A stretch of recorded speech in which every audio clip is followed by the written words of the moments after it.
Halo Bapak Ibu dan saudara-saudari yang berbahagia.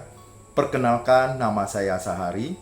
Saya adalah seorang motivator, public speaker, dan seorang Dharma Duta. Pada kesempatan ini saya ingin berbagi tentang inspirasi kehidupan. Banyak sekali permasalahan yang kita temui dalam kehidupan sehari-hari. Yang sering kita temui adalah masalah keluarga, konflik antara istri dan suami, atau orang tua dengan anak, tekanan kerja yang mengakibatkan stres dan depresi, dan lain sebagainya. Saya juga bekerja di sebuah perusahaan swasta sebagai pimpinan pabrik yang membawahi lebih kurang 200 orang. Di sana juga saya banyak belajar dari mereka. Kadangkala mereka juga datang kepada saya untuk konsultasi permasalahan yang mereka hadapi, baik itu keluarga maupun bersama dengan masyarakat di sekitarnya. Saya bukanlah seorang psikolog, tetapi saya sudah banyak membantu orang dalam hal konsultasi mengenai permasalahan-permasalahan yang mereka hadapi. Beberapa kasus saya contohkan yang pernah saya selesaikan adalah permasalahan anak, di mana dia sering mengurung dirinya, tidak mau keluar rumah, dan tidak mau bergaul. Dan orang tuanya menyampaikan ke saya, dan saya membantunya, memberikan pencerahan kepada yang bersangkutan, dan akhirnya betul-betul terjadi satu perubahan yang besar dalam diri anak tersebut. Yang kedua adalah ada seseorang yang juga konsultasi dengan saya. Dia sudah mengalami depresi yang cukup berat. Saya bantu secara perlahan-lahan. Akhirnya dia berhasil keluar dari permasalahan tersebut dan hidup normal kembali. Ini adalah suatu kebahagiaan bagi saya karena mampu menolong orang lain keluar dari permasalahan mereka. Nah, inilah sekilas tentang saya. Dan pada kesempatan ini kita akan mengupas satu permasalahan, yaitu cara menghadapi anak yang suka melawan. Ini biasa terjadi hampir pada setiap keluarga, di mana anak akan melawan orang tuanya. Bila dinasehati, dia langsung emosi dan membentak-bentak orang tuanya. Itu hal yang biasa. Tapi sebenarnya, orang tua tidak boleh menyalahkan anak tersebut atau anaknya. Kenapa demikian? Karena sifat dari anak itu diprogram oleh orang tuanya atau keluarganya dan masyarakat di sekelilingnya. Maka orang tua harus mencari solusi, bukan hanya sekedar untuk mengoceh, mengomel, atau memarahinya. Karena itu bukan jalan keluarnya. Kalau itu dilakukan, permasalahan itu tidak akan selesai, bahkan semakin rumit. Anak tidak membutuhkan hal itu. Yang mereka butuhkan adalah bagaimana cara kita menyelesaikan permasalahan mereka. Kadang orang tua hanya memanjakan anaknya dengan uang. Apapun yang diinginkan anaknya, dia penuhi. Tapi sebenarnya itu bukan suatu penyelesaian masalah yang diinginkan oleh anaknya.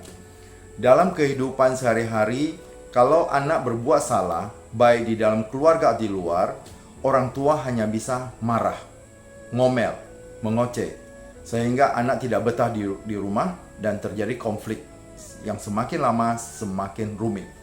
Semua sifat anak pertama kali dipelajarinya dari keluarga. Yang pertama kali mengajar anak tersebut adalah ibu, kemudian ayahnya. Jadi, kedua orang tua ini harus sepakat untuk mendidik mereka dengan cara yang benar. Bukan hanya sekedar marah, mengoceh, ataupun mengomel. Tetapi mereka harus bisa menjadikan anak mereka itu sebagai sahabat. Karena memarahi, mengoceh, mengomel bukanlah jalan keluar. Tapi satu-satunya adalah membangun komunikasi yang baik. Caranya adalah ketika anak ada kesalahan, baik di luar maupun di dalam, usahakan jangan langsung marah. Ketika kita memarahinya, maka pintu komunikasi langsung ditutup. Dengan demikian, segala perbuatannya di luar, kita tidak bisa mengetahuinya karena anak memutus komunikasi dengan orang tuanya. Bagaimana cara kita membangun komunikasi yang baik? Kita harus memberikan ruang gerak anak kita di dalam rumah. Mereka juga mempunyai hak di dalam rumah tangga atau di dalam rumah. Mereka juga berhak untuk berpendapat. Mereka juga berhak untuk berbicara di dalam rumah. Berarti di dalam rumah mereka mempunyai ruang gerak. Orang tua harus memberikan ruang gerak tersebut kepada anak-anaknya, agar anak-anaknya selalu betah di rumah dan menjaga komunikasi yang baik atau menjalin komunikasi yang baik dengan orang tuanya. Orang tua yang sering memarahi anaknya adalah salah satu kesalahan awal. Kenapa? Tadi sudah saya katakan bahwa sifat dari anak itu diprogram oleh orang tuanya. Anak akan selalu meniru perbuatan orang tuanya. Apa yang diperbuat orang tuanya itu akan ditirunya. Itulah sifat dari anak. Mereka belum mengerti apa-apa, apa yang dilakukan orang tuanya itu yang ditirunya. Anak adalah peniru yang luar biasa hebatnya. Apapun yang kita sampaikan atau yang kita katakan kepadanya, apapun yang kita perbuat, semuanya akan ditirunya secara mentah-mentah. Itulah tugas orang tua untuk mengarahkan mereka. Jika anak bermasalah dengan salah satu orang tuanya, contohnya bermasalah dengan ibunya, peran penting adalah pada ayahnya. Ayahnya harus mendorongnya untuk meminta maaf kepada ibunya atau mamanya. Sebaliknya, apabila anak itu bermasalah dengan ayah atau papanya, tugas dari ibu adalah mendorong anak tersebut untuk meminta maaf kepada ayah atau bapaknya, sehingga komunikasi itu tetap terjalin. Jika anak meminta maaf, sebagai orang tua, kita harus memaafkan.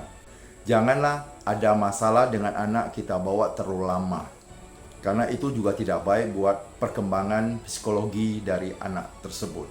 Karena orang tua adalah orang yang paling dekat dengan anaknya. Ketika ada bermasalah, dia tidak bisa mengkomunikasikan dengan baik dengan orang tuanya, dia akan mencari orang yang bisa dia percaya di luar. Kalau dia mendapatkan orang yang baik, maka semua kondisi akan aman.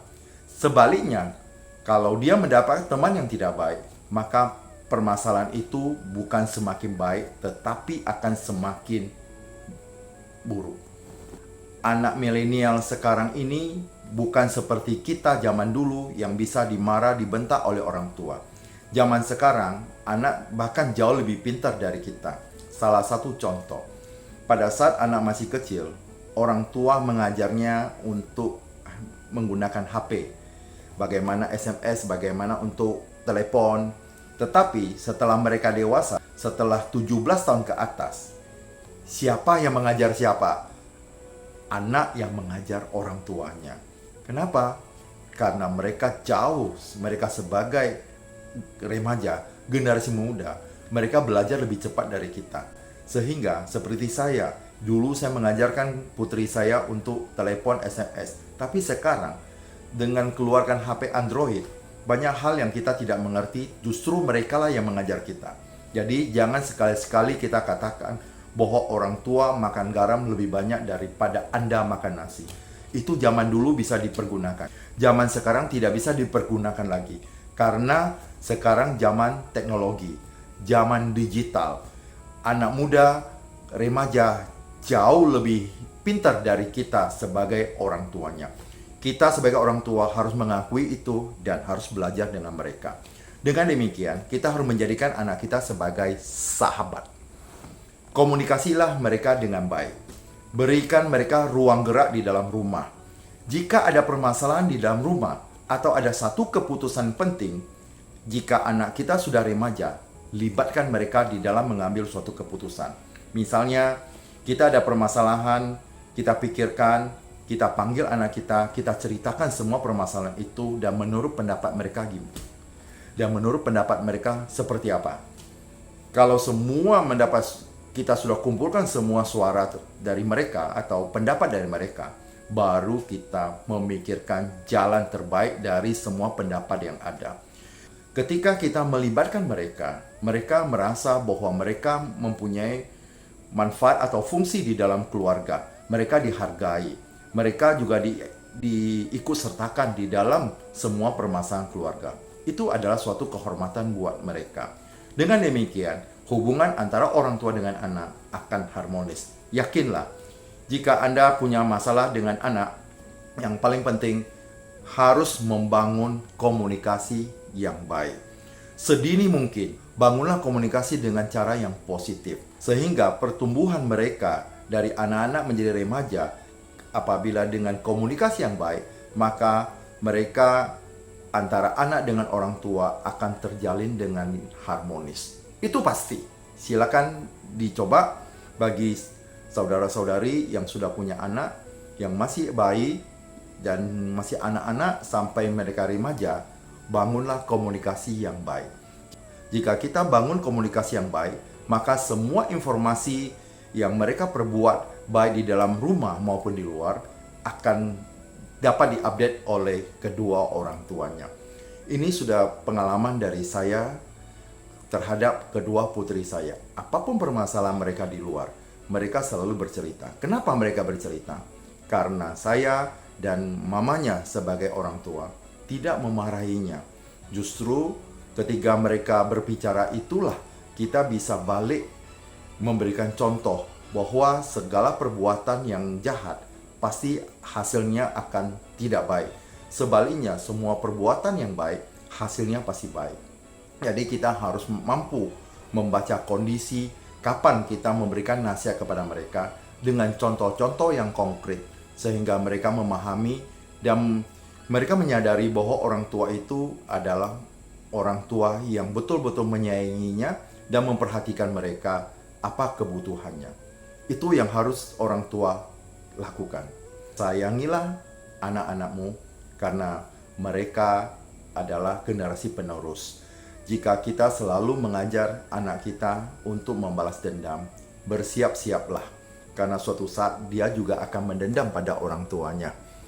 Karena itu telah kita program di dalam batin atau dalam pikiran mereka. Sekarang belum, karena dia belum mempunyai kekuatan apa-apa melawan kita. Tetapi setelah mereka dewasa, mereka sudah bisa mandiri, bersiaplah. Mereka sudah punya kekuatan untuk melawan kita. Pada saat kita tua, maka kita akan ditinggal sendiri. Bangunlah keluarga yang modern. Modern bukan berarti kita mengadopsi dari negara lain yang maju, tapi modern adalah dalam pemikiran.